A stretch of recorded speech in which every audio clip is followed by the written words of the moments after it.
Good morning.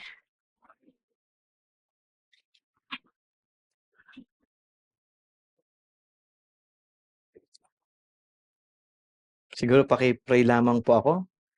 Since yesterday actually hindi po maganda pakiramdam ko. Alam mo yung feeling na kasi si James nagkasakit tapos nahawa ka. Tapos yung katawan mo gustong hindi magkasakit pero yung sakit gusto niya magkasakit ka. So, parang may battle lang sa katawan ko ngayon. But the Lord has been so good. At least kaya ko pa rin naman po makapagturo. Ah, Last Sunday actually marami ding may sakit. Siguro uso lang din talaga ngayon yung sakit because of the weather. So, but the Lord has been so gracious to us all. So siguro let us pray. Let us ask the Lord's blessing. Thank you, Lord God, once again for your goodness toward us, your faithfulness, O God, your mercy. And once again, as we come to your word, we pray that you will teach us your truth. Remind us, Lord God, of the things that we need to learn and to know and be able, O God, to apply it in accordance to your grace. So we pray, Lord, that you will bless each one, that you will guide us, O God, as we listen to your word. Thank you for everyone who is here, and we pray for your blessing. In Jesus' name we pray. Amen. Ating sinimulan last December 1 ang ating pag-aaral regarding the incarnation of Jesus Christ. At ito ay nasimulan natin sa John chapter 1 from verse 1 to 3 at sinundan natin ito sa John chapter 1 verses 4 to 5. Nakita natin sa unang pag-aaral ang tatlong katotohanan na mahalaga na ating matandaan. Okay, doon sa John chapter 1 verses 1 to 3, si Jesus ay Diyos, si Jesus ay tagapagligtas, si Jesus ang naghahayag sa atin kung sino ang ating Panginoong Diyos. Then last Sunday, ating tinignan yung tatlong tema sa John chapter 1 verse 3 to 4. At ito po ay sabi nga doon, in Him was life and the life was the light of men. The light shines in the darkness and the darkness has not overcome it. So tatlong tema po yung ating inaral last Sunday. In Him was life, the light shines in the darkness has not overcome it. Na si Jesus ay dumating na may dala ng buhay sa pamamagitan ng kanyang liwanag upang lahat ay makita ang katotohanan. At ang kadiliman ay walang kapangyarihan na siya ay mapagwagian. So ganun po ang magandang makita natin na picture about po sa pagdating ng ating Panginoong Jesus. Ngayong umaga ating ipagkapatuloy ang ating pag-aaral sa John chapter 1 verse 6 to 13. Basahin ko lamang po ito in ESV version. Sabi po dito, there was a man sent from God whose name was John. He came as a witness to bear witness about the light, that all might believe through him. He was not the light, but came to bear witness about the light. The true light, which gives light to everyone, was coming into the world. He was in the world, and the world was made through him, yet the world did not know him. He came to his own, and his own people did not receive him. But to all who did receive him, who believed in his name, he gave the right to become children of God, who were born not of blood, nor of the will of the flesh, nor of the will of man, but of God. Siguro simulan ko lamang po ito with a story na aking pong nabasa sa isang book. In 1866, tagal na po yun, Robert J. Thomas left from China on a mission to bring the gospel of Jesus Christ to the people of Korea. Thomas was a missionary working with the Scottish Bible Society. He realized that the Korean language is based on Chinese. Okay, dito ko lang po nalaman din yon. So may pagkakahalintulad daw. So that educated Koreans could read Chinese Bibles his organization produced. Filled with love for the Korean people and a desire for the light of God's love to shine among them, he boarded an American ship bound for the city of Pyongyang with a large supply of Chinese Bibles. As the ship drew near to that city, however, a fight broke out between the American ship and the Korean Coast Guard. The ship was burned and all the passengers were killed except for Thomas. As the ship sank, he struggled to reach the shore. He staggered to the beach, his arms filled with as many of the Bible as he could carry without drowning. When Korean soldiers came to Thomas, he thrust the Bibles into their hands, after which they clubbed him to death. Siguro po wala po itong pagkakaiba din po sa storya ng ating Panginoong Jesus sa ating nabasa kanina. Si Jesus din ay dumating dito sa mundo pero hindi po siya tinanggap ng mundo na kanyang nilikha at ang ating Panginoong Jesus din ay pinatay. So wala pong pagkakaiba. Ganoon pa rin po ang mundo ngayon. Okay? Kung may pangangailangan ang Korea ng gospel nung panahon po ng 1800s, ito po ay panawagan pa rin hanggang ngayon, hindi lamang po sa Korea, kundi sa lahat ng tao na tunay nilang dapat makilala si Jesus at maligtas sa kanilang mga kasalanan. Ang salitang gospel ay good news. At tayo bilang mga mananampalataya, kung ikaw ay Christian, ay mayroon kang mabuting balita para sa lahat na si Jesus ay dumating upang iligtas ang makasalanan at magkaroon sila ng tunay na buhay, buhay na walang hanggan sa kanyang pangalan. Kaya naman si Robert J. Thomas ay puno ng kagalakan na sumakay ng barko patungo sa Korea para magbahagi ng mabuting balita ng kaligtasan sa kanila. Nawa tayo din ngayon, lalo na ngayong Kapaskuhan, ay magkaroon po tayo ng puso na ang tuon sa ating buhay ay ang maging tagapaghayag po ng mabuting balita sa lahat ng tao na ipapahintulot po sa atin ng ating Panginoong Diyos na atin silang mabahagian. Ito po siguro yung isang magandang panahon at pinakamadaling panahon na mag-share po ng gospel. Kasi lahat po ay magiging open dahil ito po ay kapanganakan ng ating Panginoong Jesus na ating sineselebrate. At kung tayo ay Christian, sabi nga, meron tayong mabuting balita na pwede po nating ihayag. Huwag po nating kakalimutan po yun. Ito po ay panahon kung saan po tayo nag-gather with our friends, with our relatives, with siguro mga ka-office mates ninyo, mga ka-schoolmate ninyo. I do hope you make a way, ipag-pray ninyo na kayo din ay magamit ng ating Panginoon na maibahagi ang message po ng Christmas. Ang Christmas po ay hindi ito patungkol po sa pagbibigay lamang po ng regalo, hindi po ito patungkol sa magandang atmosphere lang, may Christmas tree, may Christmas light, alam mo yun, di ba? Uplifting yung itsura po o yung scene na ating nakikita, pero ito po ay pagkakataon na ibinigay din sa atin ng ating Panginoong Diyos na makapagbahagi po tayo. Kahit na ito po yung pamilya natin, every Christmas na ating kasama, patuloy pa rin po nating ihayag ang gospel. Patuloy po natin ihayag ito. Ako, I've been celebrating Christmas with my family for the past years na. Same message pa rin, paulit-ulit lang ako patungkol sa kapanganakan ni Jesus at sa kanyang kaligtasang hatid para sa ating lahat. So, continue to share. And if you haven't shared the gospel, the true message of Christ coming, kanyang incarnation, I do hope na yung ating passage na inaaral ngayon ay pwede nyo pong gamitin ito, okay, para makapagbahagi din po kayo sa inyong mga mahal sa buhay. Okay? Ngayon po ating titignan sa ating pag-aaral is about the witness, okay, a witness to the light. What is the world's greatest need? Siguro marami pong mag-iisip kung ano po yung pinaka-need ng maraming tao, pero according to the Gospel of John, the world's greatest need is belief in Jesus Christ. Ang lahat ng tao ay kailangan sila ay manampalataya kay Kristo Jesus. Sabi nga po ni John, ni Apostle John, sa John chapter 20 verse 31, Jesus is the Christ, the Son of God, and that by believing, you may have life in His name. So kung gusto nyo na maibahagi sa isang tao na patay sa kasalanan, wala pa kay Kristo at sila'y magkaroon ng tunay na buhay, ibahagi po natin si Kristo Jesus sa kanila. Kaya naman, napakalaking biyaya na may pinadala ang ating Diyos na witnesses upang maghayag sa atin patungkol kay Jesus. Siguro meron pong ginamit ang Panginoon na, alam mo yun, may it be a person in the church, your friend, o mismo yung pastors ako. Kasi sa akin, pinaka naging clear sa akin yung gospel was the message of Pastor Bob. So parang siya yung nag-share sa akin ng gospel through Sunday services na maging clear po sa akin yung mensahe po ng kaligtasan.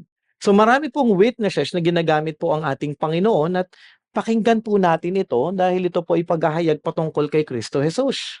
At ito po yung punto na nais na iparating sa atin ni Apostle John in John chapter 1 verses 6 to 7. There was a man sent from God whose name was John. He came as a witness to bear witness about the light.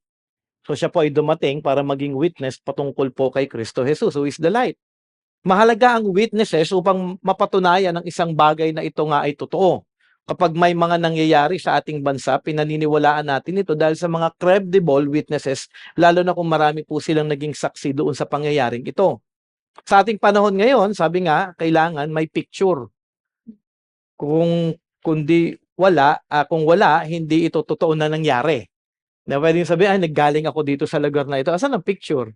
Hindi totoo yan. Wala kang ebidensya, walang witness. Okay? Kailangan actually natin na may magpatunay na ito ay totoo. At ito po yung tuon ni Apostle John na naghahayag sa kanyang gospel patungkol sa mga naging witness po ng ating Panginoong Hesus na siya ay tunay.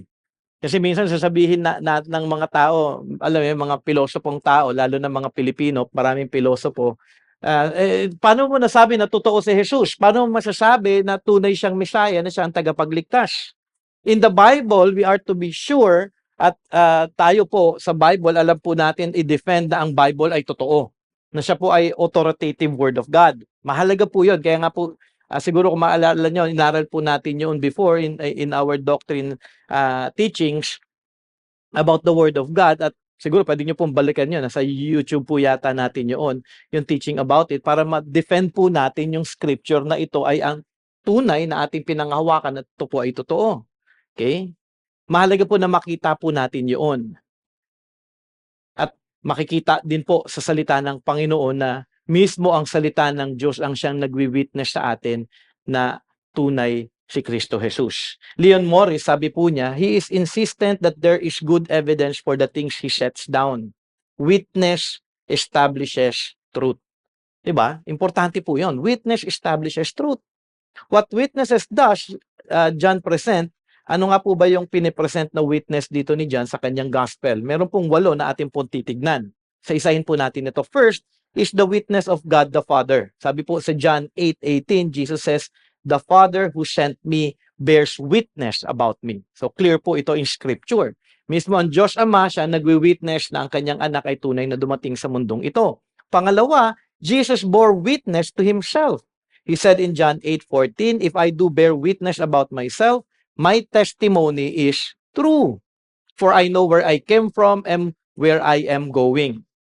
Third, Jesus points to His works. So hindi lamang ang Diyos Ama, kanyang sarili, maging ang kanyang ginagawa, yung kanyang signs na tinatawag, ay witness po ito patungkol kay Kristo Jesus. John 10:25 says, "The works that I do in my Father's name bear witness about me." Kaya mahalaga ito sa Gospel of John kung saan kanyang hinayag yung mga signs na nagpapatunay sa atin na si Jesus nga ang pinangakong Messiah na magliligtas sa sanlibutan. Ano yung first sign? Siguro sa youth, inaral namin ito sa youth before at nasa Gospel of John kami. Kung maalala ng youth, ano yung unang-unang sign na nag-witness kay Jesus Christ? He turned the water into wine. Okay, umattend po siya sa wedding in Cana at doon, yun yung unang-unang sign na nag-witness na siya ang ating Messiah. Okay, fourth is the witness of the Scripture. Kaya ito, mahalaga po dahil ang purpose po ng Old Testament ay magbigay po ng prophecies na pinulfill po ni Jesus Christ. So in the Old Testament, maraming mga prophecies na nagtuturo patungkol po sa darating na tagapagligtas. Sabi nga po ng ating Panginoon in John chapter 5 verse 39, "You search the scriptures because you think that in them you have eternal life. And it is they that bear witness about me." So kung binasa mo ang Old Testament, tinuturo neto si Jesus Christ. Kung nabasa mo ang Old Testament, malinaw po doon na itinuturo ang ating Panginoong Jesus bilang tagapagligtas na ating dapat na inaantay. Fifth witness is John the Baptist. Ito po yung sa Gospel of John na ayon sa Old Testament na may darating na katulad ni Elijah na maghahayag ng pagdating ng ipinangakong Messiah. Sabi po sa John chapter 1 verse 29, siguro ito po yung kanyang mahalagang pag-witness about Jesus Christ. The next day, he saw Jesus coming toward him and he said, "Behold, the Lamb of God who takes away the sin of the world." So, mahalaga po yung papel ni John the Baptist dahil siya po ay inatasan ng ating Panginoong Diyos at even sa sinapupunan pa lamang po siya ay nag-bear witness na siya sa ating Panginoong Jesus. Okay? Sixth witness is given by men and women who personally encountered Jesus Christ. Isa pong example po dito ay ang Samaritan woman na nakilala ng ating Panginoon sa well. Okay? At kanyang ipinakilala ang kanyang sarili at anong ginawa ng babae. Siya po ay nag-witness sa kanilang lugar. Sabi nga po sa John chapter 4 verse 29, "Come see a man who told me all that I ever did. Can this be the Christ?" So yung Samaritan woman, siya po ay nagpatotoo, nag-witness na ito yung Kristo. Tignan nyo. Yung ano pa nga niya, can this be the Christ? May question mark eh. Kasi alam niyang hindi siya paniniwalaan dahil sa kanyang adulterous living, alam mo yun, yung kanyang pamumuhay na hindi tama. Pero ginamit pa rin siya ng Panginoon bilang maging witness patungkol sa kanya. Siguro another witness na isang tao is the man who was born blind. Kaya alam po natin, siya ay bulag, pinanganak na bulag at pinagaling po siya ng ating Panginoon at meron pong confrontation po dito yung mga Jewish leaders, pati po yung lalaki na nakakita na at pinatawag pa yung kanyang magulang para tanungin, ito ba talaga yung anak mong pinanganak na bulag at ngayon ay nakakakita na? Di ba? Naalala ko nyo kung nabasa nyo po yun sa John chapter 9. Sabi nga po doon sa John 9:25, "One thing I do know," sabi po nung bulag na nakakakita na pinagaling ni Jesus, "One thing I do know, that though I was blind, now I see." Dahil ang nagpagaling sa kanya ay ang ating Panginoong Jesus. John's seventh witness is that of Jesus' disciples, including himself. Jesus told them in John 15:27, "You also bear witness, you will bear witness," sabi niya sa kanyang mga disciples, "because you have been with me from the beginning." Kaya nung namatay si Jesus Christ, sila ay nagkalat, sila ay nagpunta sa iba't ibang lugar at nag-testify po sila patungkol kay Kristo Jesus. Eighth and last is the witness of the Holy Spirit na pinangako po ng ating Panginoong Jesus nung kanyang pagbalik. Kung ako'y babalik sa Ama, aking ipapadala ang banal na Espiritu. Sabi sa John 15:26, "When the Helper comes, whom I will send to you from the Father, the Spirit of truth, who proceeds from the Father, He will bear witness about me." Galing ano? Actually, siyempre may nag-witness po sa atin, may nag-share po ng gospel sa atin, but it is the Holy Spirit who moved in us, who regenerated us, upang tunay po nating makilala ang ating Panginoong Jesus. At dito sa ating passage in John chapter 1 verse 6 to 8, ang tuon na witness dito ay si John the Baptist, na siyang ibinigay ng Diyos na handog upang mag-witness sa atin patungkol sa kanyang ipinangakong Messiah. Sabi nga sa John chapter 1 verse 7, "He came as a witness to bear witness about the light, that all might believe through Him." So napakahalaga po ng pagdating ni John the Baptist kasi part po siya ng prophecy in the Old Testament. At kung ating makikita, yung kanyang life ay hindi lamang po natin mababasa dito sa Gospel of John, pero sa tatlo pang synoptic gospels, makikita natin yung kanyang pag-witness sa ating Panginoong Jesus. Pero before I continue with John the Baptist, siguro may isang passage po na aking nabasa at mahalaga po natin lamang pong tignan, basahin. Yung kahalagahan po ng pag-witness at ng testimony about Jesus Christ na tunay nga siya ay ang ating Panginoon na siyang Messiah at tagapagligtas. Ito po ay makikita at mababasa sa John chapter 5 verse 30 to 40. Basahin ko lamang po ito. Sabi po doon, "I can do nothing on my own. As I hear, I judge, and my judgment is just, because I seek not my own will, but the will of him who sent me. If I alone bear witness about myself, my testimony is not true. There is another who bears witness about me, and I know that the testimony that he bears about me is true." Mahalaga po ito, no? Siguro kung naintindihan niyo po, no, yung court settings, kapag sa korte po, may 'di ba, may kaharap kang judge, hindi mo pupuwedeng ikaw lang mag-testify. Ito po yung sinasabi ko ay totoo. Hindi po yung paniniwalaan. Kailangan po meron kang witness, okay, na magpapatunay din sa katotohanan na yung sinasabi. So si Jesus Christ, kaya nga sinabi niya dito, "I alone bear witness about myself, my testimony is not true. Therefore another who bears witness." Sa verse 33 sabi doon, "You sent to John and he has borne witness to the truth." So ito yung una kanyang binanggit na magwi-witness sa kanya. "Not that the testimony that I receive is from man, but I say these things so that you may be saved.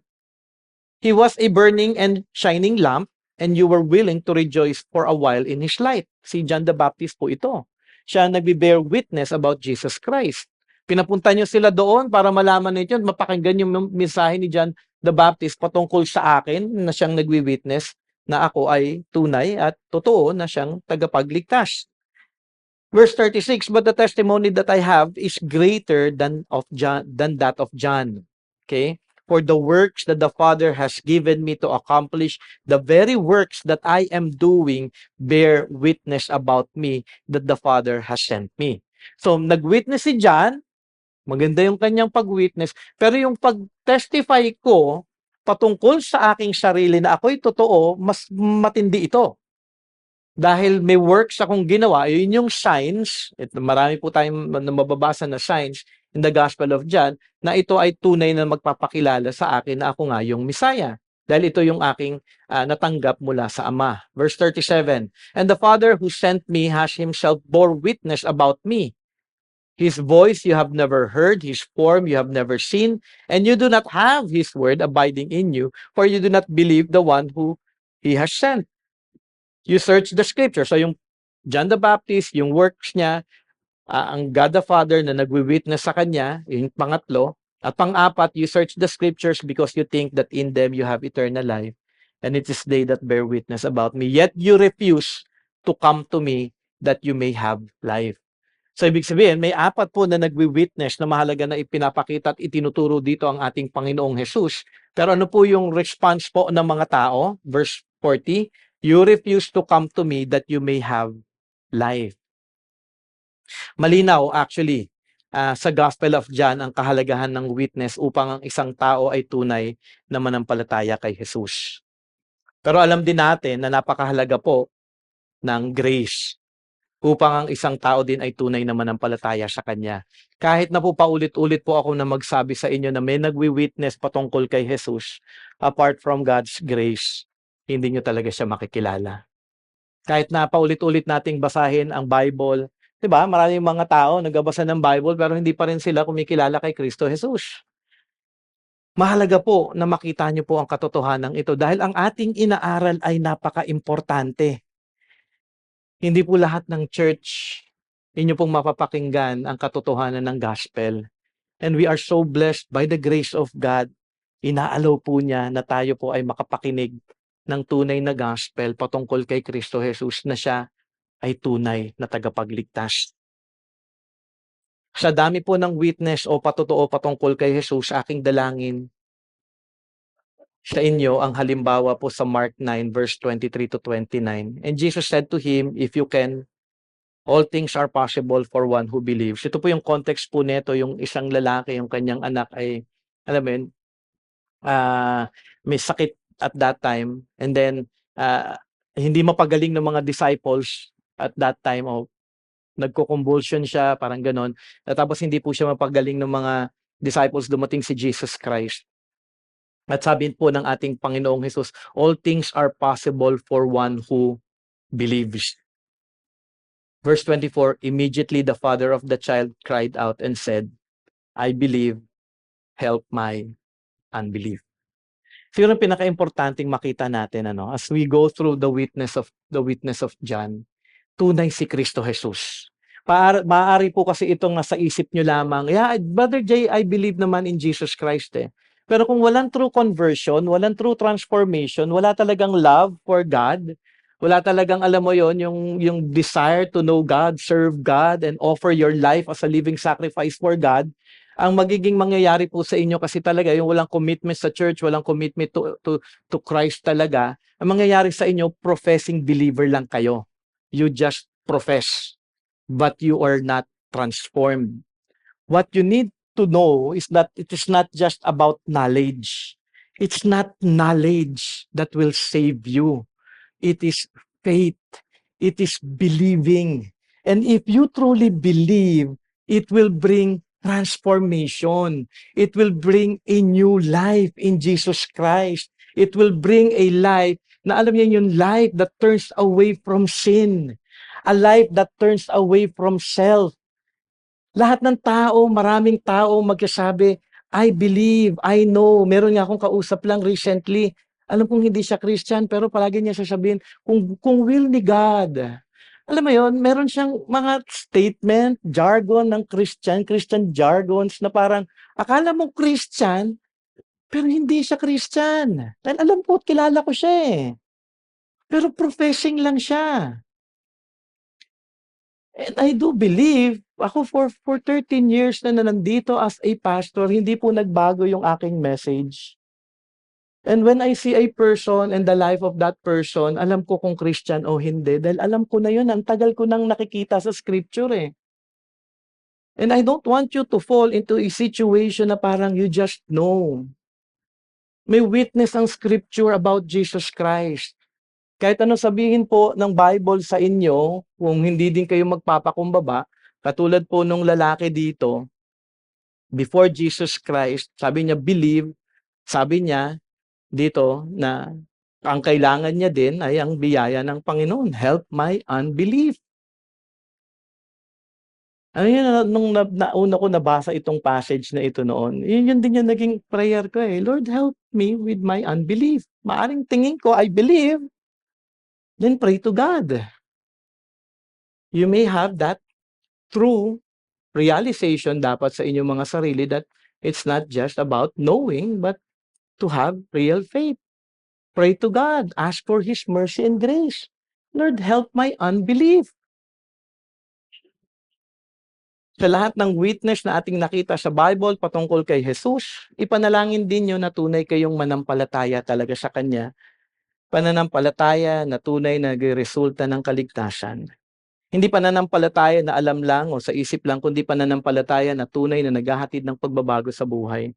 Pananampalataya na kinikilala ang kabanalan ng Diyos, ang pagiging makasalanan ng tao at pananampalataya na kinikilala na ang ating pag-asa sa buhay ay si Kristo Jesus lamang, na may kasamang pagsisisi sa kasalanan sa kanyang nagawa laban sa ating Diyos na banal. Mahalaga po yung pananampalataya, and faith is not just belief. Faith transforms. Dapat ito po nagreresulta ng pag-ibig. May tunay na ba kayong pag-ibig sa Panginoon? May conviction ba kayo when you do sin? Alam mo yan, may guilt ba kapag kayo man ay nagkakasala? May takot ba sa Diyos? May pagkilala ba talaga sa inyong mga kasalanan na ito'y laban sa Kanya? At tunay na nagnanais kayo na makasunod at mabigyan lamang siya ng kaluwalhatian sa inyong buhay. Siguro mahalaga na ating makita din sa ating panahon ng paggamit ng Diyos sa mga tapat din na mananampalataya na naghahayag ng gospel upang ating marinig ang mabuting balita na ginawa ni Jesus para sa atin. Ako, I praise God, ano? Every time I see yung mga ibang pastors po na kilala ko, even yung mga ka-classmates ko na nagmi-ministry sa iba't ibang bansa. Yung isa nga natuwa ako kasi Mongolian siya, taga-Mongolia siya, di Mongolian siya, no? Tama, no? So, siyempre ang pinakakilala daw sa kanila is Genghis Khan. Meron kasi parang short article about their lives, about paano naging Christian yung mga Mongolians before. Nakaka-bless lang na yung kanilang desire is to proclaim Jesus. Not only sa kanilang lugar sa Mongolia, but to all those na sabi nga nila kung kasi ako hindi ako masyado familiar kay Genghis Khan, pero he's a great conqueror. Yun yung pagkakaalam ko lang. At marami siyang kinonquer na bayan. At sabi nga nilang mga nila doon sa Mongolia ng mga Christians, ang gusto din nila mangyari ay parang katulad ng kay Genghis Khan na mag-conquer ng gospel doon din sa mga na-conquer ni Genghis Khan na lugar na makapag-share ng gospel. Alam mo yan, alam mo yun, nakakatuwa na hindi lang tayo dito sa Pilipinas but even in Mongolia, they have that heart to share Christ and for other people to know Christ. And let us continue to pray for them. Maging kay Pastor Morris sa Pakistan. Actually, I have classmates in Vietnam, in Malaysia. Alam mo, sa lugar nila doon, sila din po ay patuloy na nagbabahagi ng gospel. And let us continue to pray for that dahil sila po ay nagwi-witness sa ating Panginoong Jesus. Siguro mahalaga na makita din natin 'yoon bilang mga tunay na Christian, yung kahalagahan ng pagwi-witness about Christ. Mahalaga po ang paghahayag ng gospel na ito'y makita natin. Siguro kung meron tayong ibibigay na Christmas gift sa mga tao, ito po ay ang maibahagi din natin sa lahat ang mabuting balita. Kung ang anak ninyo ay hindi pa Christian, asawa niyo hindi pa Christian, kamag-anak niyo hindi pa Christian, wala pong problema in gift giving. I praise God for that because that is a showing of generosity and love. Pero siguro yung pinakamahalagang maibibigay po nating regalo sa kanila ay ang mensahe po ni Kristo Jesus, na makita po nila kung sino at kung ano ang kadakilaan ng kanyang ginawa para sa ating kaligtasan. So be a witness. Share the gospel. Nawa hindi lamang dahil araw ng Pasko, kundi maging bahagi ito ng ating buhay, ang pagwi-witness po patungkol kay Jesus. So balikan po natin yung example po ni John the Baptist as a witness. Sabi sa John 1:7, he came as a witness to bear witness about the light. So paano nga ba nag-witness si John the Baptist? Anong klaseng pagwi-witness yung kanyang ginawa? Doon sa ating nabasa, he came as a witness to bear witness about the light. Unang mahalaga na ating tandaan, Christian witness is first and foremost about Christ. Okay, it's all about Christ. It's not about ourselves. Hindi po tayo magkikwento, alam mo, ako Christian ako, ang galing-galing ko, ang blessed ko dahil na naging Christian ako, yumaman ako. Hindi po about ourselves, ano? It's about Christ. Kung paano po siya ipinanganak, born of a Virgin Mary, he lived a perfect life, performed numerous miracles, declaring ng kanyang pagiging Diyos, at kung paano po siya namatay sa krus ng Kalbaryo upang tayo ay mapatawad sa ating mga kasalanan. Siya inilibing, muling nabuhay ikatlong araw, upang tayo ay bigyan ng buhay na walang hanggan. The only way to witness to Jesus' coming is to tell the wonderful truths about Him. Share po natin si Jesus Christ. Minsan iisipin ng iba, bakit parang paulit-ulit ka? Yan naman palaging message. Eh, yun naman po, wala naman tayo, iba pa ikikwenta eh. But when you hear, ito yung question ko, no? When you hear the sharing of the gospel, kung ikaw ay Christian, how do you respond? Do you respond with joy? Do you still respond with excitement? Alam mo yun, yung parang, alam mo, ako pa, kahit paulit-ulit ko naririnig yung gospel, kahit paulit-ulit ko siya nababasa, punong-puno ng joy yung heart ko na, oh Lord, napaka-importante po nito. How do you respond? Kasi kung kayo po mismo, baka na-experience na, no, uulitin ko na naman ito, paulit-ulit ako, hindi naman nila intindihan. Pero you share it with enthusiasm, yung with joy. Na kahit alam na natin ito paulit-ulit, napakaganda po ng balitang ito. Hindi po ito maikukumpara sa kahit na ano pa po nating maibabahagi sa ating mga mahal sa buhay. Kaya nga po when you share, share it with joy. Hindi yung parang mag-share kayo ngayong Pasko, alam nyo, nasabi ko na ito, ilang taon na, hanggang ngayon di pa rin kayo Christian. Ulitin ko, pinanganak si Jesus, namatay para sa iyong kasalanan. You share it with joy. Hindi po yung parang patay din kayo na nag-share, di ba? Naunawaan niyo po yun? Kasi I have witnessed and I have heard many Christians na parang wala ng joy dahil parang paulit-ulit na. Pero napakahalaga ng kanyang ginawa. Napakaganda po na makita din na alam niyo yun, siguro dahil minsan ang challenge diyan, wala naman Brother Jay na save sa kaka-share ko ng gospel. Kaya parang nakaka-depress. Hindi po eh. Every work that we do is not in vain. We are called not to save people, we are called to faithfulness. Dahil si God lang mag-save eh. Hindi naman tayo mag-save sa kanila eh. Kaya nga mali yung term before ng pananaw nila, ilan ang na-save mo? No, it is not I who save, it is God who saves. I just need to be faithful sa aking message na binabahagi. Diba? Narinig nyo na yun noon, nung pa-after nyo mag-evangelism, ilan na-save nyo? Takang-taka ako talaga dun eh. Narinig ko na yun before. Anyway, sabi ni Martin Lloyd-Jones, ganito po yung kanyang pagkakabahagi regarding this. We are very ready to talk about our doctors and to praise the man who cured us when so many failed. We talk about some business which is better than others. or about films and plays and actors and actresses and 1,001 other things, we are always glorifying people. The world is full of it. And the Christian is meant to be praising and glorifying the Lord Jesus Christ. Di ba minsan mas enthusiastic tayo mag-share ng kung ano-ano sa mundo. Alam mo yun, mga na-experience natin about this certain person. But dapat po mas tayo ay ready at puno po ng joy when we share about Jesus Christ. So yung una po na maganda makita natin, Christian witness is first and foremost about Jesus Christ. Hindi lamang yon, John the Baptist as an example for the manner of our witness. Paano po ba tayo, o ano ba yung manner dapat tayo mag-witness? Sabi sa John 1:8, He was not the light but came to bear witness about the light. Na ang pagbabahagi daw ng gospel ay hindi nakatuon sa ating mga sarili, kundi kay Kristo Jesus lamang. Kaya nga binanggit dito, He was not the light. Ating itaas si Jesus sa ating pagbabahagi sa gospel. Sabi po ni Daniel Doriani, and I'll be quoting him many times, sabi niya po dito, and I quote, likewise, the manner of our witness is to shine not our own light, but Christ's light.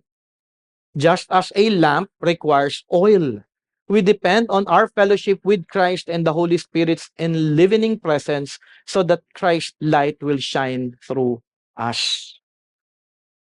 Minsan kasi we look for people's praise di ba? But we are not to look at people's praise na ang galing mo naman mag-share, ang galing-galing mo naman, dahil mo alam. We are not to look at those things. Actually, dahil alam na natin ito, dapat siya natural lang sa atin na lumalabas sa ating mga labi. At the same time, wala tayong pwedeng ipagmayabang at ikataas sa ating mga sarili dahil recipients lamang tayo ng grace na maunawaan ng lahat ng ito. Naalala niyo yung pag-aaral natin sa midweek prayer service natin sa prayer night about the Holy Spirit and the Bible? 'Di ba? Ang Holy Spirit, siya lamang ang nagbibigay sa atin ng pag-unawa sa lahat ng ating mga natututunan. It is not us. It is not because I'm intelligent, hindi dahil summa cum laude ako o kaya cum laude, hindi 'yan nakukuha doon eh. It is the Holy Spirit's work na ating maunawaan at matutunan ang kanyang salita. So when we share about it, we are to be thankful to God na, Lord, thank you dahil naunawaan ko ito. Hindi dahil marunong ako, kung hindi, Lord, pinaunawa niyo sa akin ito dahil sa banal na Espiritu. Kaya nga, when we share, we are to be reminded it is not about us, it is about Christ. We are to humble ourselves at ang prayer natin ay maging faithful lamang po tayo sa ating Panginoon at sa mensahe na kanyang ibinigay sa atin na ibahagi sa iba. Panguling magandang halimbawa ni John the Baptist is to show the goal of a faithful Christian witness. Sabi sa John 1:8, He came as a witness that all might believe through Him. Our goal is for others to believe through our witness that they may come to faith. Okay? Yun po yung pinaka-importante. Ang tuon natin, hindi po makipagdebate. Huwag po tayo makikipagdebate. I-share po natin yung katotohanan. Okay? Kasi yun yung problem ng maraming tao. Gusto nila debate. It's not about debating. Hindi ito pagalingan ng alam natin. Sabihin lang natin yung katotohanan. Siguro marami na kayong na-witnessan before o na-share ng gospel na nakikipagtalo sa inyo. Ang dapat ninyong balik ay alam niyo po, ito po kasi nasusulat sa Bible. Ito lamang po yung sinasabi sa scripture. Ito lang po yung alam ko. Diba? It's not about something that we know. Ito po yung sabi sa Bible eh. Kung ano po yung sinabi sa Bible, yun lamang po dapat yung ating panghawakan. Upang sila din ay maniwala. Upang sila din ay tunay na makakilala kay Kristo Jesus. Our goal is actually to persuade unbelievers and win over sinners. We should be eager to display the power and grace of the gospel in our lives, treating people with respect and love. We should labor earnestly in prayer before and after our witness, and we should persist in telling others about Jesus in the face of hardship and persecution. So yun po yung goal po natin. Hindi po makipagtalo kung hindi maging faithful na ibahagi lamang po yung katotohanan. Wag po, kung minsan kasi ang thinking natin, alam niyo kayong mga Catholic, mali yung pananaw ninyo eh. Alam niyo kayong mga Iglesia ni Cristo, mali kayo eh. Hindi po ganun ang gospel sharing. It's not about telling others kung ano yung mali sa kanila. Mali sila kasi hindi nila alam ang katotohanan. I-present nyo lang yung katotohanan. Don't go through the points ng mali kung saan sila mali. Unless sabihin lang nila, ang pananaw namin, by works daw, kailangan may gawin. O doon mo lang sila sabihin. Sabi sa Ephesians ganito, not by works, di ba? But through faith. Just share the gospel. Huwag niyo sila kagad, alam mo yun, kunyari daw, alam mo Catholic, alam mo kayo, mali sa inyo, Mary kayo. Pinunood niyo pa yun sa Netflix, na mali naman. Hindi ko pa napapanood, pero ang dami ko na rin nabasa na na comment about it. Pero alam niyo yun, parang we're not about to debate about what is wrong about their belief, but we are to press on kung ano lamang po yung hinahayag na gospel na meron po tayo. Ano yung gospel na ihahayag natin? Yung 4 na bagay kay Greg Gilbert. Paulit-ulit ko itong sinasabi. God, man, Christ, response. Yun lang. Di wala kayong pagtatalunan pang iba. Diyos banal, siya ang ating tagapagligtas, lahat tayo accountable sa Kanya, kaya kapag nagkasala tayo, ito'y laban sa Kanya because He's our Creator and He is a holy God. Man was created in God's image, but man sinned against God. Okay, kaya lahat ng tao ngayon, because Adam and Eve sinned, lahat po tayo ngayon ay nagkasala. And out of the grace and love and mercy of God, dahil alam niya ang tao, walang kakayanan na mailigtas ang kanyang sarili, gumawa siya ng paraan, even before time, kanyang ipapadala ang kanyang anak na si Kristo Jesus upang tayo ay iligtas sa ating mga kasalanan. Na siyang mamumuhay ng matuwid para sa atin, na siya ang magbabayad ng lahat ng ating mga ginawang kasalanan, at sa kanyang pag-aalay ng kanyang sarili, kanyang pagwawagian ng kamatayan, kaya ikatlong araw siya ay muling nabuhay. At ngayon, siya ay nasa kanang trono ng ating Diyos Ama naghahari. At kung sino man ang mananampalataya kay Kristo Jesus, siya ay mapapatawad, siya ay magkakaroon ng katwiran, siya ay ngayon mamumuhay hindi na para sa kanyang sarili, kung hindi para kay Kristo Jesus na siyang naghahari ngayon sa mga mananampalataya. Ang kailangan nating gawin ay ang manampalataya kay Kristo, magsisi sa ating mga kasalanan upang tayo ay tunay na maligtas. Simple lamang po yung gospel. Huwag po natin pahirapan, huwag po natin dagdagan ng kwento nating mga sarili.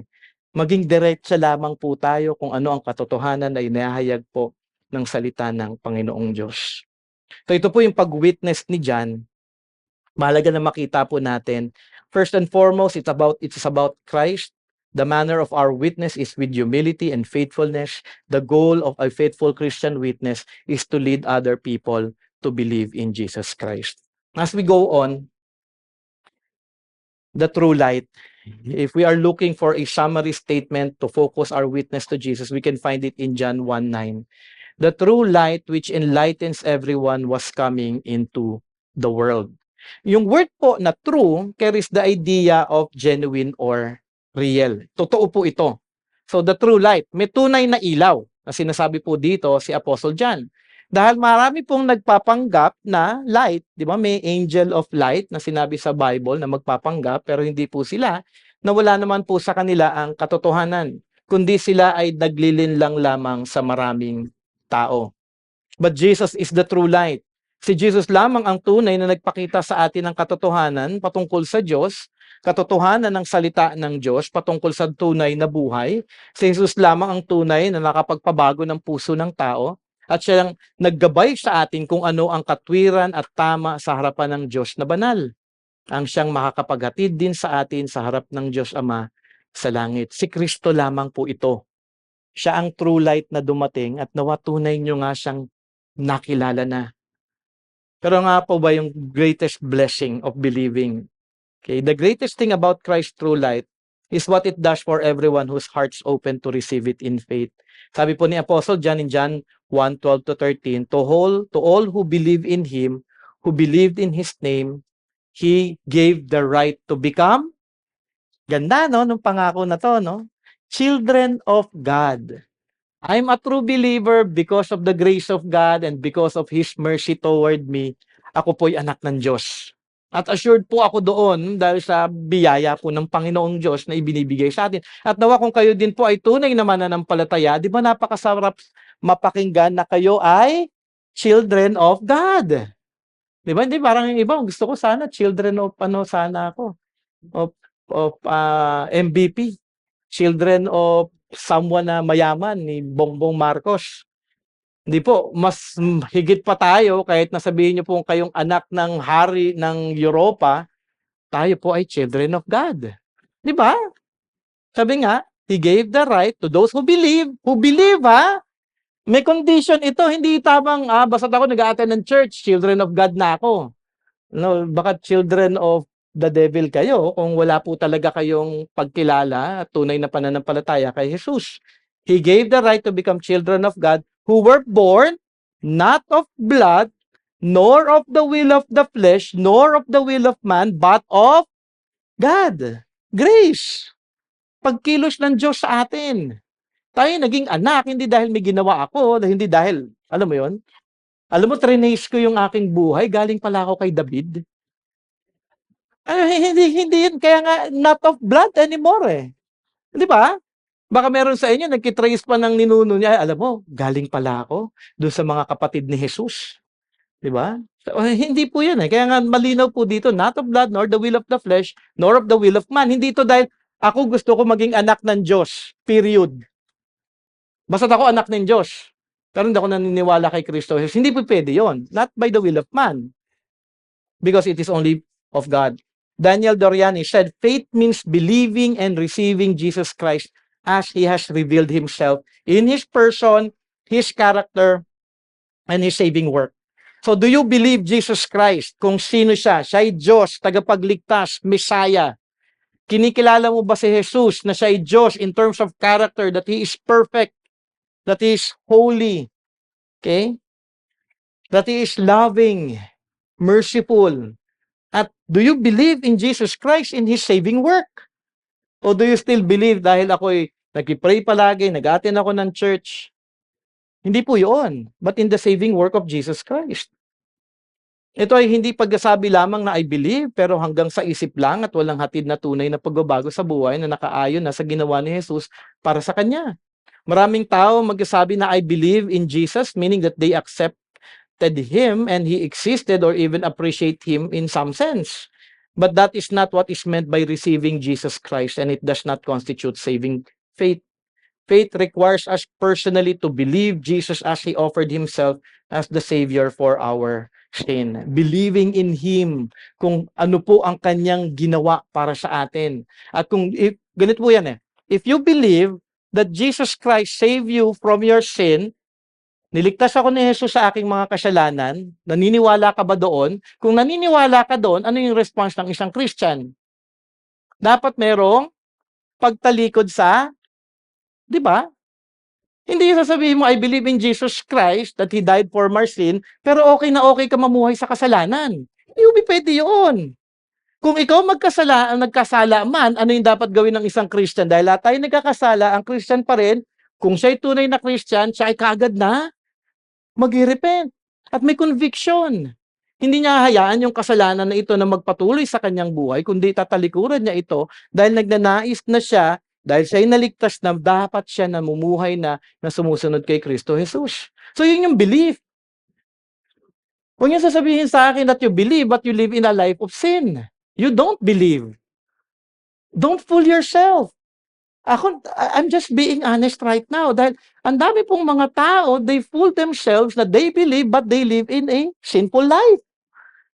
Eh, nag-a-attend naman ako ng church. Pag birthday ko naman, nagki-pray ako. Actually, marami pong kasama ang belief. If you believe, then you will turn away from sin. If you believe, then you will love one another. Hindi mo na concern yung sarili mo.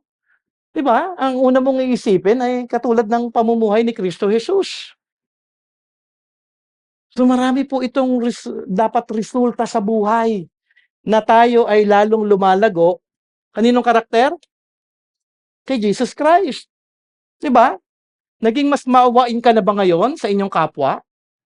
Mas naging caring ka ba sa iyong kapwa? Hindi sa family kasi madali ang i-care, i-love ang family. Parang minsan nga sa akin, hindi ko na kailangan silang mahalin eh. Dahil automatic na sa kanila eh. Na kapag kasama ko, asawa ko, anak ko, andun kagad yung love. Pero how about other people? Do you love them? Do you care for them? Do you pray for them? May pagbabago eh. They will know that if you are my disciples, if you love one another. Alam mo yun, yung kunyari daw, may handaan tayo dito. Hindi ito rule sa aming mga pastor, but para sa aming mga pastor, we should always be the last. Because we are to exemplify the life of Christ. It's always about other people. It's always about them. It's not anymore about myself. I mean, kayo maunang kumain dahil mahal ko kayo. I mean, hindi ko uubusin yung nandiyan sa pagkainan dahil mahal ko yung iba, hindi ko sila aagawan. Hindi na self. Hindi na self. Kung hindi love na for others. May sakit siya, ipag-pray ko, aalamin ko kung ano yung kanyang sitwasyon. May tunay na pag-ibig na sa ating kapwa. True faith in the true light brings the greatest of all privileges. Sabi nga sa John 1:12, the right to become children of God. Inayag po ito ni Apostle John, ang blessing na ito kung ikaw ay tunay na mananampalataya na kay Kristo Jesus, maging bahagi ng kanyang pamilya. Ito po yung pinaka-blessing na ating matatanggap. Pero ano pang blessing kung ako nga ba ay children of God? Hindi lamang po ito dahil ako'y ligtas na. Unang-una, ano ba yung mga blessings na ito? First, we receive the privilege of God's dear fatherly love for us. Mahal tayo ng Diyos at assured tayo kung ikaw ay tunay na Christian, mahal ako ng aking Panginoong Diyos. Kaya nga hindi ko hahanapin yung love from other people eh. Yeah, dapat mahalin ako ng kapwa ko mananampalataya, pero alam mo yun, tao ay tao pa rin. 'Di ba? Minsan ang tao nga mahal ka, tapos after the other day, biglang hindi ka na nila mahal. Bago-bago ang tao. Pero ang kagandahan ng pagiging anak ng Diyos, may kasaguruhan po tayo na ang pag-ibig ng Diyos sa atin ay hindi magbabago. Hindi ito yung parang, uy, nagkasala ka. Ayoko na sa'yo. Like God, didisiplina ka niya. Because God disciplines those He loves. Okay?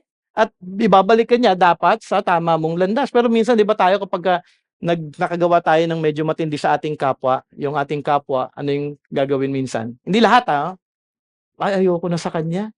Ginawa niya sa akin ito. Pero we are assured mainly of God's love that it will never change. Sabi sa Psalm 103 verse 13, as a father shows compassion to his children, so the Lord shows compassion to those who fear Him. He will always show compassion. Sabi nga sa Ephesians 5:1, believers in Jesus Christ are God's beloved children. Second, we receive God's gracious care. Hindi tayo niya kanyang pababayaan. Mahal ako ng Diyos at hindi niya pa ako pababayaan. Alam po natin na ang duty po ng father is to provide for his children. And God has taken up the obligation of caring for believers in Christ. Sabi po sa Matthew 6:26, look at the birds of the air, they neither sow nor reap nor gather into barns, and yet your heavenly Father feeds them. Are you not more value than they? Diba? Ang ating Panginoon Diyos, hindi po niya tayo pababayaan. Huwag po tayong mag-aalala. Dahil tayo kanyang anak, kanya pong ipagkakaloob ang lahat ng ating mga pangangailangan. Hindi naman po siguro yung mga excess, kunyari doon, kung love ako ni God at bigyan niya ako ng iPhone 16. 'Di ba? Hindi ganoon. But the Lord will provide you kung ano po yung necessity. Ano po yung importante. Sino sa inyo ang nagkulang sa pagkain? 'Di ba? Sino sa inyo ang, alam mo yon, walang bahay ngayon, natutirahan, na nakatira diyan sa kalsada? Dahil mahal kayo ng Diyos, hindi po kayo pababayaan. Pwede kayong tumira kay Sister Diana. Okay, sa bahay ni Jonathan. Malaki daw ngayon yung bahay ni Jonathan eh. So pwede kayong ampunin ni Jonathan ngayon. Alam mo, may gagamitin ng Panginoon na kanyang anak upang yung kanyang anak ay hindi mapabayaan. Nakukuha niyo yun? Kaya wala dapat sa atin nagkukulang. Ang problema na lang kung hindi kayo nagsasalita. Alam mo yun, pumunta ka dito, nangihina na, 3 araw ko na palang hindi kumakain. 'Di ba? Kasalanan mo na 'yon. Siyempre kung kunyari daw tinext mo man kung sino, kunyari si Sister May, di pinagluto ka niya ng ginataang bilo-bilo, 'di ba? O kaya pumunta ka dito kapag ano, alam mo 'yun, hindi kayo pababayaan si Sister Nenny, marami nakatagong pagkain dito. Yung iba nga lang expired na. Pero ipapakain niya yun sa'yo dahil para sa kanya okay pa 'yan. So, ang love ni God, hindi niya tayo pababayaan. Okay? Siya po ay patuloy na magpo-provide sa atin. Third, God grants us the privilege of His loving discipline. Ito yung ayaw ng marami. But in reality, if you are being disciplined by God, you are loved by God. Alam niyo, kaya ako minsan pag may sakit ako, alam ko minsan baka may pinapaalala sa akin si God. Eh baka dinidisiplina niya ako. Pag may mga sitwasyon na parang hindi maganda, hindi maayos, I know that is, alam mo yun, parang minsan tapik-tapik yan eh. Jay, gumising-gising ka. Hindi yan tama. Okay? Wag lang sana kayong umabot sa isang napakatinding hagupit ng Panginoon, ano? Pero kung hinahagupit kayo ng Panginoon, ibig sabihin lamang mahal kayo ng Diyos at nais niya na ikaw, ituwid mo ang iyong buhay, ilinya mo ito kay Kristo Jesus, ikaw ay manumbalik sa Kanya sa pamamagitan ng pagsisisi at pag-confess ng iyong mga kasalanan at ikaw ay Kanyang patatawarin. Sabi nga sa Hebrews 12:6, "For the Lord disciplines the one He loves and chastises every son whom He receives." Part po ito ng discipline, part po ng love ng ating Panginoon. Privilege po ito ng pagiging anak ng ating Panginoon. Kaya kung ikaw may mga mahirap na pagsisitwasyon sa iyong buhay at puno ka ng reklamo, ay ang hirap ng buhay ko, tapos reklamo, baka mamaya dinidisiplina ka na kasi ni God. Tignan mo yung aspect na yun. Mahalaga na makita nyo yun. Pag hindi nyo nakita yung aspect na yun at wala kang ginawa kundi magreklamo lang sa Diyos, na si God parang unfair. Bakit si Angelo ganito? Ba't ako? Dapat siya na lang. Di ba? Bakit ako yung naghihirap? Alam mo, bakit sila hindi ganito? Hindi, baka ikaw ganyan kasi mahal ka niya at nais ng Diyos. Tignan mo't suriin mo ang iyong puso na baka meron kang kasalanan laban sa ating Panginoong Diyos at ikaw ay kanyang tinutuwid. Dahil pangako po niya ito sa ating lahat. Fourth, children of God are heirs of God's eternal glory. Okay? We are heirs. Alam niyo yung heirs? Hindi po. Tagapagmana. Okay. So, tagapagmana po ito ng ating Panginoong Diyos ng eternal glory. We will receive eternal glory. Okay, sabi nga sa Romans 8:17 ni Paul, nire-remind mo po niya yung mga Christians doon, heirs of God and fellow heirs with Christ. Every believer can look forward to an inheritance in the glory with God. Meron pong inheritance. So kung kayo dito okay lang yon. When we die, we will receive an inheritance from the Lord. Fifth and last, those who receive Christ are granted the privilege of intimate access to God in prayer. We are called and taught in Scripture to pray, Our Father. Alam mo yun? Meron ka ng access ngayon at pwede mo nang tawagin ang ating Panginoong Diyos na siyang ating Ama. Diba when you pray, Ama, Father, thank you Lord God, Father God for this day. Alam mo yun, may intimate way ka na access sa Panginoon. Sabi nga ni Sinclair Ferguson, and I quote, "But that privilege pales into insignificance by comparison with what we have here. Christ is giving us access to the presence of His Father and saying to us, you may now speak to Him as I speak to Him, with the same right of access, with the same sense of intimacy, with the same assurance that He loves you. We may speak with the Father just as He speaks with the Father. Jesus taught us to pray, Our Father in heaven, addressing Him with the same access and intimacy that He enjoys as God's Son." Di ba napakaganda?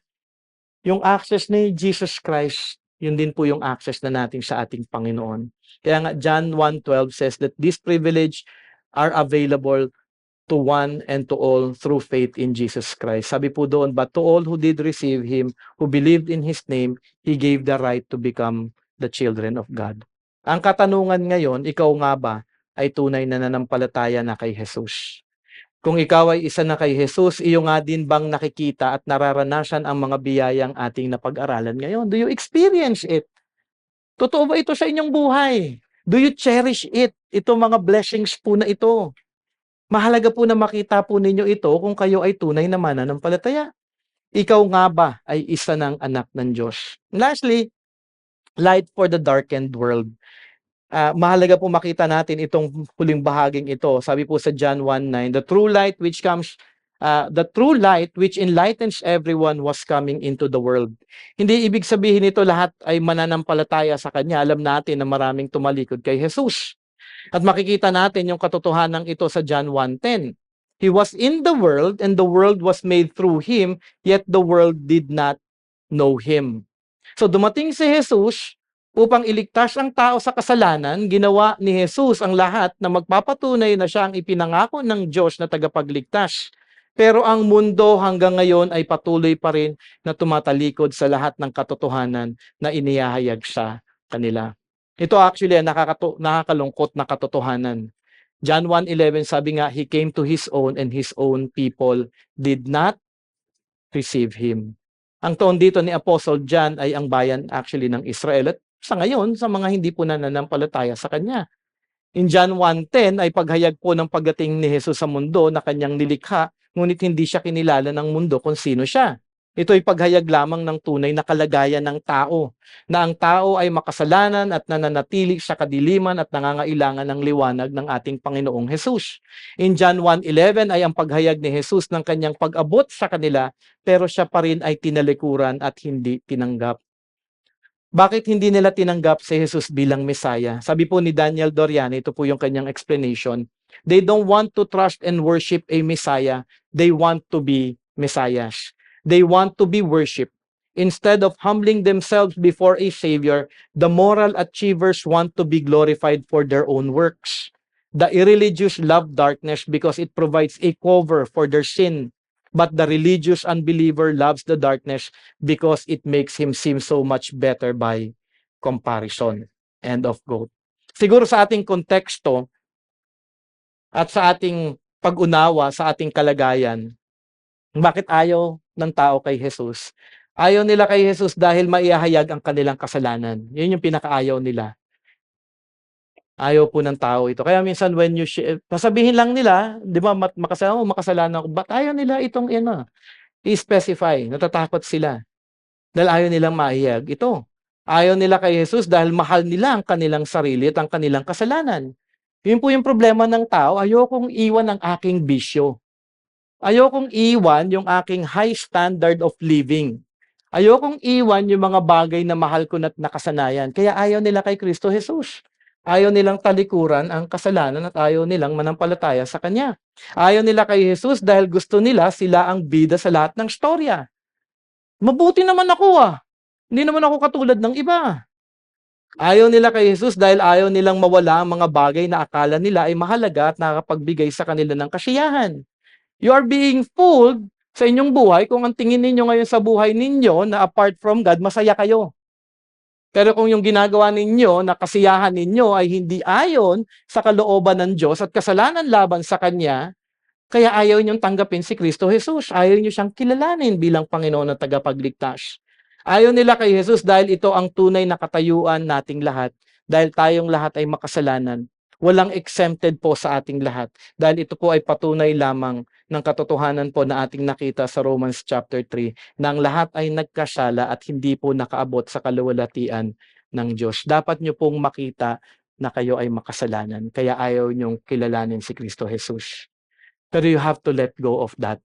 You have to acknowledge, you have to confess, I am a sinner. Because kung ikaw ay mananampalataya, ano yung pangako sa Romans? There will be now no condemnation. Kaya ako, when I share, when I sin, hindi po ako nahihiya dahil alam ko wala nang condemnation. Pwede niyo akong pag-isip, ganun pala si Brother J. Ganun pala siya mag-isip sa asawa niya. Ganito pala yung kanyang pag-uugali. Meron pala siyang ginawang ganito. Last Monday, I was sharing sa dalawa pong malalakihan dito sa church na kasama ko dahil naglinis po kami dito sa labas, pati sa likod.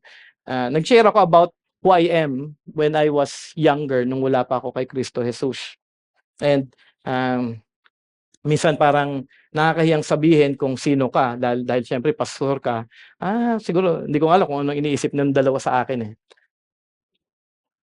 Tinitingnan ko yung ngingiti-ngiti si Lennox eh.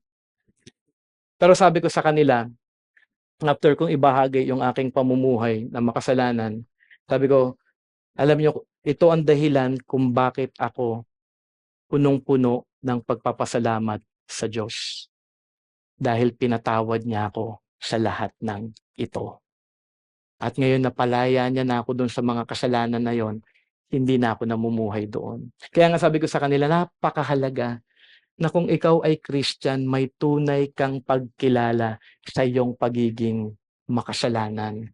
Kasi kung hindi mo nakita ang iyong kasalanan, baka hindi ka Christian. Magkakasala pa rin tayo hanggang ngayon. Pero alam kong binabago ako ng Panginoon at patuloy niya akong babaguhin. At alam ko in time na kapag ako'y namatay at nakaharap ko ng aking Panginoon, wala nang kasalanan. Yun yung blessing. Alam niyo, napakalaking blessing noon. Kaya nga minsan iniisip ko, Lord, sana Maranatha, Lord come. Ako ngayon, para sa akin, knowing na nag-profess na ang aking anak, na siya'y Christian na, at nakikita ko yung kanyang transformation, yung kanyang desire, love for the Lord, love for the Word of God, desire to know and understand the Word of God. Sabi ko, Lord, Maranatha. Parang selfish ko, no? Kaya nga lang, alam mo yun, para sa isang ama, malaman mo na ang anak mo ay ligtas na at alam mong may kasiguruhan ka in some way, sana hindi magbago, pero may evidence naman, para sa akin, okay na ako. But I will still continue if the Lord's will na ako'y mamuhay, but I will continue to share the gospel to all of you. Because my desire, kaunti lamang po tayo dito sa BSL, I pray na bawat isa sa inyo ay tunay kong makasama sa langit. I pray na sana lahat kayo ay maligtas. Ipag-pray po ninyo yun. Nakakalungkot po na kung tayo konti lamang dito tapos may iba na hindi po maliligtas at hindi maririnig ang gospel, nakakalungkot po. And ang pinakanakakalungkot pa dito, kung hindi po kayo tunay na mananampalataya at magsisisi sa inyong mga kasalanan, in hell, babalik sa inyong lahat ng ito. Yung bawat Sunday na nag-share ng gospel na hindi niyo siya pinakinggan, yung hindi niyo pag-abot sa kamay ng Diyos na nandito na't inaabot kayo for eternity, buhay na buhay sa isip niyo yun. Nakakalungkot po yun. For eternity, you will be in hell and you will be reminded that the Lord has been so gracious to all of you and yet you turned away from Him. So pray, katulad nga nung sa Mark 9, help my unbelief. You pray that to God. Lord, tingin ko Christian ako pero but Lord, parang hindi dahil hindi pa rin ako namumuhay para sa iyo. Ipag-pray ninyo na, Lord, help my unbelief. Dahil si God lamang po ang makakatulong sa inyo. Hindi po ako. Ako magiging faithful lamang po dito. Magiging diretso po ako sa word ni God lamang. At sasabihin ko sa inyo, kung wala talaga kayong true saving faith, you will go to hell. Yun lamang yung mensahe ko sa inyo. So go to God dahil siya lamang po ang tunay na makakapagligtas sa inyong lahat. Mahalaga na makita po natin ang ating kasalanan. Pag nakita po natin yung kalaliman ng ating kasalanan, makikita natin ngayon yung kalakihan at kagandahan ng ginawa ni Jesus para sa ating lahat.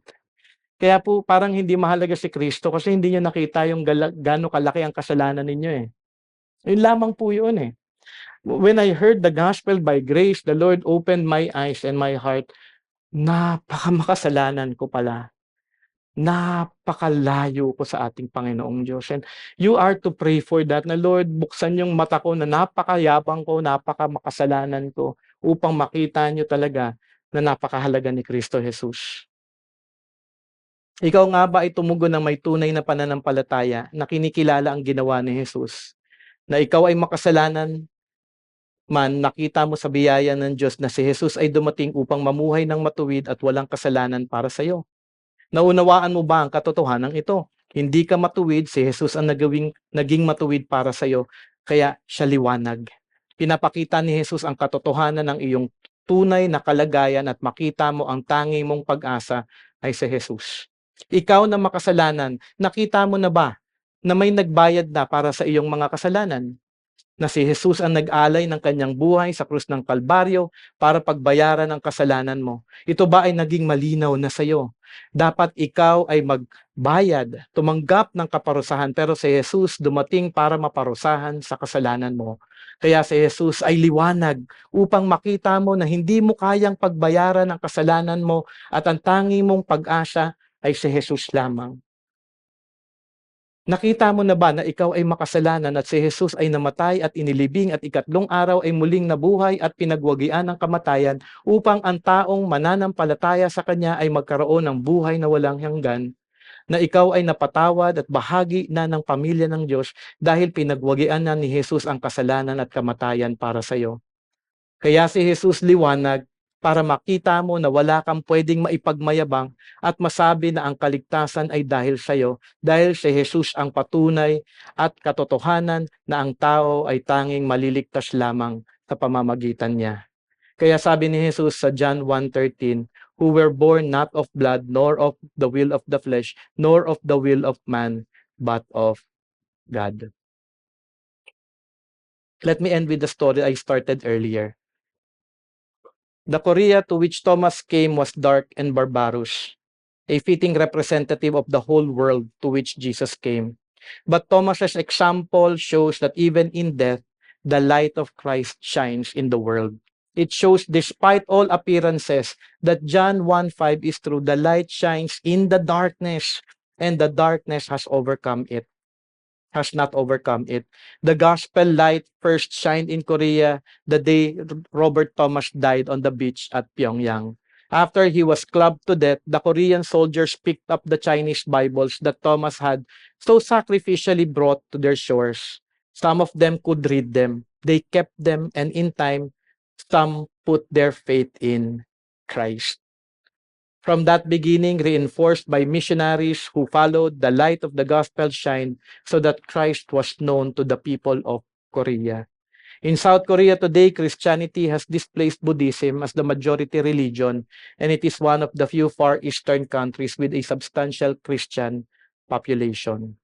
Indeed, Korea has emerged as a leading nation in the world mission, shining the light of the knowledge of Christ to others in the world.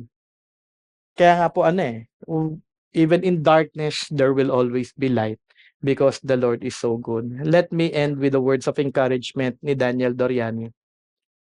The true light came into the world to enlighten everyone. Yes, Jesus was not received but rejected, and he is being rejected even still, as if the world could crucify him over and over again. But it is the glory of the gospel that the light of Christ does not go out, for it is the light of the ever-living Son of God. Let us shine the light, telling people about Jesus, risking our comfort, and yes, if indeed even our lives. Let us take Christ to those who do not know Him, whether around the corner or around the world. Let us not merely decorate our homes with Christmas candles, but let us be Christmas candles that shine Christ's light throughout the world. Despite every kind of opposition, spiritual darkness, moral evil, ingratitude, and pride, let us believe the power that Jesus has to overcome the greatest opposition. For though the world does not know him, he will make himself known to many through us. Then they will join us as bearers of Christ's light, and we will together live and walk in that light forever as dearly beloved children of God. Let us pray. Lord, thank you for this morning. Thank you for giving us Jesus Christ, for letting Him shine, Lord God, in the darkness. Dahil lahat po kami nasa kadiliman, ako po'y nasa kadiliman dati. Bawat mananampalataya ngayon ay nasa kadiliman, pero kayo ay nagningning. Inyong dinala ang inyong liwanag sa buhay ng isang mananampalataya at kanilang nakita ang katotohanan. Nakita na kayo ay Diyos, na siyang dapat po naming sinasamba. Nakita na si Kristo lamang ang tanging pag-asa namin sa aming buhay, hindi ang aming mga sarili. Nakita na kami ay dapat na tumugon ng may pananampalataya at pagsisisi. At sa inyong mayamang biyaya, ipinagkaloob niyo sa amin ito. Dahil wala po kaming kakayanan, Panginoon Ama, kung hindi binigyan niyo lamang po kami ng inyong biyaya na makita si Kristo, kanyang liwanag, at tumugon ayon din sa inyong biyaya. Kaya nga po kami naririto every Sunday to worship you, to thank you, to declare, O God, your goodness, your faithfulness, your love, and your mercies. Thank you, Lord God, and we worship you. And I pray for everyone, Lord, if they have come to Christ, let them shine. If they have not come to Christ, let the light shine in them, O God, and that they may come to the truth. Makilala nila kayo ng tunay at maligtas kay Kristo Jesus. Lord, as we celebrate Christmas, help us to share the gospel. Help us, Lord God, to witness about Christ. Goodness, love, mercy sa kanyang pagdating po, Panginoon Ama, sa mundong makasalanan. Maraming salamat, Panginoon Ama, sa umagang ito. Pinupuri ka namin, sinasamba. Ito pong aming dalangin sa pangalan ni Kristo Jesus. Amen and amen. Thank you very much. And